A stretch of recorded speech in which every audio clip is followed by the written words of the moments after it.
మేడారం గిరిజన జాతరకు పెట్టింది పేరు.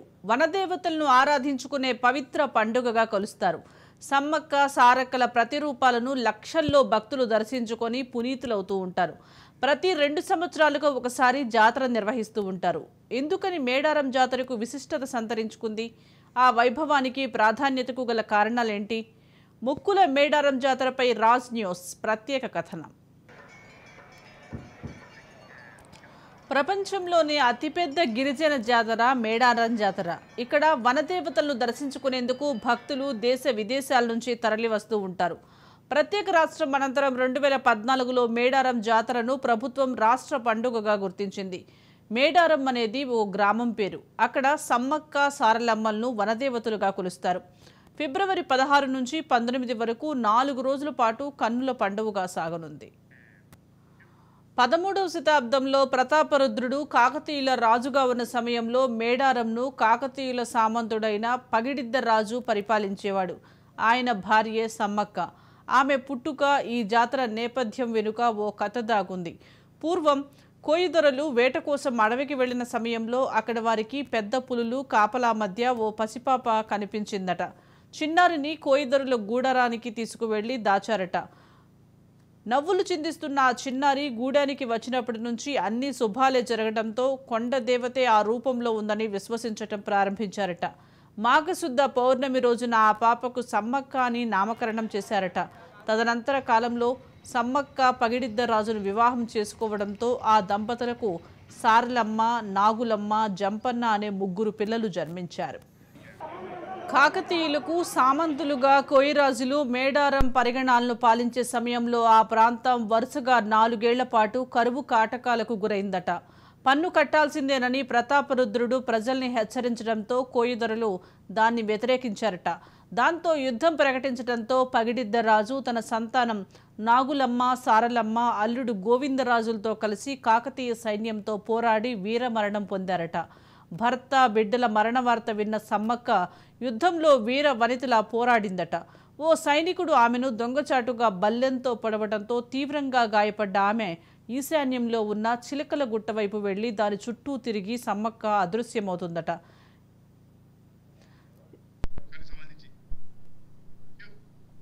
ఇదే అంశానికి సంబంధించి వనదేవతల పూజారి అరుణ్తో మా ప్రతినిధి సతీష్ ఫేస్ టు ఫేస్. వనదేవతల జనజాతరకు సమయం సమీపించింది. మేడారం శ్రీ సమ్మక్క సారలమ్మ జాతరకు మరికొన్ని రోజులే సమయం మిగిలి ఉంది. మనకు ఏ కార్యక్రమాలు జరగబోతున్నాయి, ఏ రోజు ఏ కార్యక్రమం జరుగుతుంది అనేటువంటిది ఆలయ పూజారి అరుణ్ గారు మనతో పాటుగా ఉన్నారు. వారిని అడిగి తెలుసుకునే ప్రయత్నం చేద్దాం. చెప్పండి, ఈసారి మహాజాతరకు ఎలా ఏర్పాట్లు జరుగుతున్నాయి? మహాజాతర ఎలా జరిగేటువంటి అవకాశం ఉంది? దాదాపుగా అన్ని ఏర్పాట్లు కంప్లీట్ అయినాయండి. మంచినీళ్ళు కానీ, టాయిలెట్ ఫెసిలిటీస్ కానీ, జంపన వాగు దగ్గర డ్రెస్ చేంజింగ్ రూమ్స్ కానీ దాదాపుగా అన్ని పూర్తయినట్టే. కానీ ఏంటంటే ఇప్పుడే ఒక నెల రోజుల ముందు నుంచే భక్తులు చాలా మంది వచ్చి అమ్మవాళ్ళని దర్శించుకుంటున్నారు. ఈ క్రమంలో ఏమవుతుందంటే పనిచేసే అధికారులకు కూడా వర్క్స్ కూడా ఇబ్బంది కలుగుతుంది, వాళ్ళ వల్ల వచ్చే భక్తులకు ఇబ్బంది కలుగుతుందండి. కానీ దాదాపుగా ఏర్పాట్లన్నీ పూర్తయినట్టే. ఈ మహాజాతర ఫిబ్రవరి 21 నుంచి 24 వరకు నిర్వహించడం జరుగుతుంది.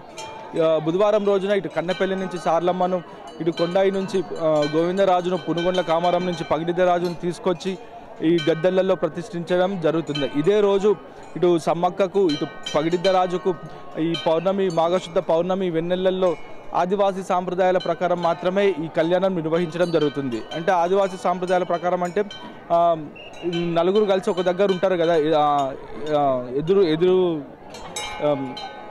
ఎదుర్కొని వాళ్ళు తీసుకొచ్చేటి మాకు, మేము తీసుకొచ్చేటి వాళ్ళకి ఇచ్చి అప్పగింతలు ఇచ్చిన తర్వాత మా గుళ్ళోకి తీసుకెళ్ళి ప్రత్యేకంగా పూజలు నిర్వహించి కళ్యాణం అనేది నిర్వహించడం జరుగుతుంది. ప్రధానంగా జాతరకు సంబంధించి 21 నుంచి వెళ్ళి మొదలవుతున్నాయి కదా, ఏ రోజు ఎవరెవరు గద్దెకు చేరుకుంటారు, అసలు ఎప్పుడు సమాప్తం అవుతుంది ఆలయం? బుధవారం రోజున సారలమ్మను కన్నెపల్లి నుంచి, ఇటు గోవిందరాజును, పునుగొండ్ల కామారం నుంచి పగిడిద్ద రాజును తీసుకొచ్చి గద్దెలలో ప్రతిష్ఠించడం. గురువారం రోజున ఉదయం పూట అడవికెళ్ళి ప్రత్యేకంగా పూజలు నిర్వహించి వనాన్ని తీసుకురావడం, ఈ గద్దెలలో ప్రతిష్ఠించడం జరుగుతుంది. ఈ వనాన్ని అంటే అమ్మవార్లకు ఎటువంటి రూపం ఉండదు కాబట్టి ఈ కంకవనాన్నే వాళ్ళకు చిహ్నంగా భావించి గద్దెలలో ప్రతిష్ఠించడం. ఇదే రోజు సాయంత్రం పూట సమ్మక్కను చిలకలగట్టు నుంచి కుంకుమర్ని రూపంలో తీసుకురావడం. 23 తారీఖున శుక్రవారం పూట అమ్మవార్లందరూ గద్దెలలో కొలువై ఉంటారు.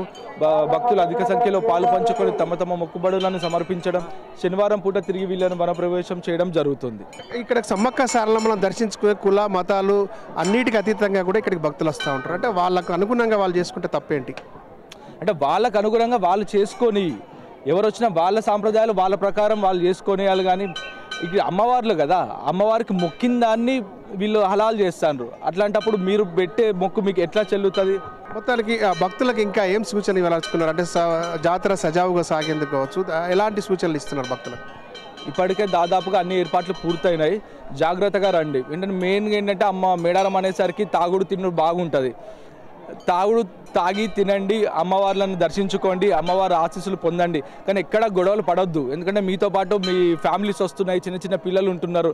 అది ఆలోచించండి. తాగి కొట్టుకుంటే మాత్రం అది ఘోరంగా ఉంటుందండి. మీతో పాటు వచ్చే మీ ఫ్యామిలీస్ కూడా ఇబ్బందికరంగా ఉంటుంది. వెళ్ళేటప్పుడు జాగ్రత్తగా వెళ్ళండి, సేఫ్ డ్రైవింగ్ చేయండి.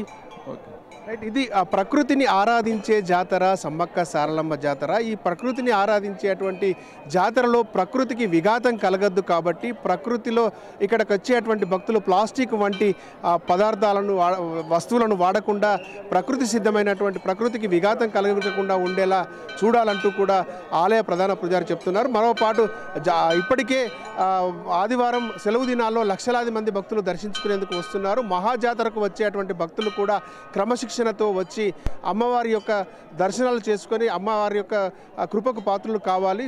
ప్రశాంతంగా దర్శించుకొని శాంతియుతంగా అమ్మల యొక్క దీవెనలు పొంది వెళ్ళాలనేటువంటి విషయాన్ని కూడా ఆలయ ప్రధాన పూజారి చెప్తున్నటువంటి పరిస్థితి. కెమెరా పర్సన్ భిక్షపత్తో సతీష్ రాజ్ న్యూస్, మేడారం.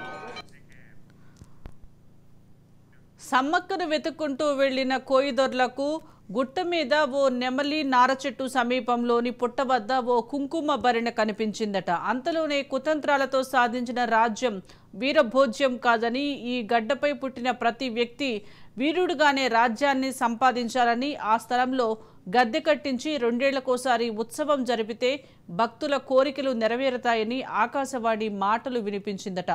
ఆ కుంకుమ భరిణనే అమ్మ ప్రతిరూపంగా భావించి వారు వెనుదిరిగారట. సమ్మక్క యుద్ధరీతిని, సైనికులు చేసిన తప్పిదాల్ని గ్రహించిన ప్రతాపరుద్రుడు సమ్మక్క భక్తుడిగా మారి ఈ జాతరను ప్రారంభించినట్లు ఇతిహాసంతో తెలుస్తోంది. సమ్మక్కతో పాటు యుద్ధంలో పోరాడి వీరమరణం పొందిన సారలమ్మకు మేడారానికి 3 కిలోమీటర్ల దూరంలో కన్నేపల్లి గ్రామంలో గుడి కట్టించి పూజించేవారట. తర్వాత కాలంలో మేడారంలో సమ్మక్క ఉత్సవాలు వైభవోపేతంగా జరగటంతో 1960 తర్వాత సారలమ్మకు కూడా సమ్మక్క గద్దె పక్కనే సారలమ్మ గద్దె కట్టించి పూజిస్తున్నారట. ఇలా అప్పటి నుంచి మేడారం జాతరగా సమ్మక్క సారలమ్మ జాతరగా ప్రసిద్ధి పొందింది. అనంతరం ప్రపంచంలోని అత్యంత పెద్దదైన గిరిజన జాతరగా పేరొందింది. సమ్మక్క సారలమ్మ మేడారం జాతరలో వెదురు కర్రలు, కుంకుమ భరిణలనే ఉత్సవమూర్తులుగా, అమ్మల ప్రతిరూపాలుగా భావిస్తారు. 4 రోజుల పాటు జరిగే ఈ పండుగలో తొలి రోజున సారలమ్మ, ఆమె భర్త గోవిందరాజులు గద్దెలపైకి చేరుకుంటారు. కన్నేపల్లి గ్రామం నుంచి మేళ్ల తాళాల నడుమ చేపట్టే ఊరేగింపును అంగరంగ వైభవంగా చేపడతారు. ఆ సమయంలో భక్తుల కోరికలు కోరుతూ సాష్టాంగ నమస్కారం చేస్తుంటే పూజారి వారి పైనుంచి నడుచుకుంటూ వెళ్లే ఘట్టంతో జీవితం ధన్యమైనట్లుగా భావిస్తారు. జాతరకు 2 రోజుల ముందే కొత్తగూడ మండలం పోనుగుండ్లలోని మరో పూజారి బృందం సమ్మక్క భర్త పగిడిద్దరాజుతో బయలుదేరుతోంది. ఇక చివరిగా సమ్మక్కను కుంకుమ భరిణిగా భావించి చిలుకల గుట్టకు చెందిన కొక్కెర వంశస్థులు వెదురు బొంగుతో చేసిన చిన్న చాటలో గిరిజనులు తయారు చేసిన కుంకుమ వేసి దాన్ని చిన్న పిల్లాడి నెత్తిన తరలిస్తారు, గద్దె మీద ప్రతిష్ఠిస్తారు. ఆ సమయంలో అధికారిక లాంఛనాలతో పోలీసులు 10 రౌండ్ల పాటు గాల్లోకి కాల్పులు జరుపుతారు. ఈ సమయంలో కూడా కోరికలు కోరుకుంటే అవి తప్పకుండా నెరవేరుతాయనేది భక్తుల నమ్మకం. కొలువుదీరిన అమ్మలను దర్శించుకునేందుకు భక్తులు పోటీ పడుతూ ఉంటారు. మేడారం జాతరలో అమ్మవార్లకు సమర్పించుకునే మొక్కుల్లో బెల్లం చాలా కీలకం. నిలువెత్తు బంగారంగా చెల్లించుకుంటారు. ఆద్యంతం శివశక్తుల పూనకాలు, పొర్లు దండాలతో మేడారం భక్తి సాగరంలో మునిగిపోతుంది. పవిత్ర జాతరకు కోటాను మంది భక్తులు తరలిరావటం, సమ్మక్క సారలమ్మ దీవెనలు అందుకోవటం పరిపాటిగా మారింది. నిష్కలమైన మనసుతో కొలిచిన భక్తులకు సకల శుభాలను అందిస్తారని అపార విశ్వాసమే అందుకు ప్రధాన కారణంగా మారింది. జాతరకు వెళ్లే క్రమంలో తొలుత గట్టమ్మ తల్లి దేవాలయాన్ని సందర్శించుకుంటారు. యాత్రలో ఎలాంటి ఆటంకాలు లేకుండా సాగిపోతాయని భావిస్తారు. అనంతరం మేడారం చేరుకున్న భక్తులు జంపన్న వాగులో పుణ్యస్నానాలు ఆచరిస్తారు.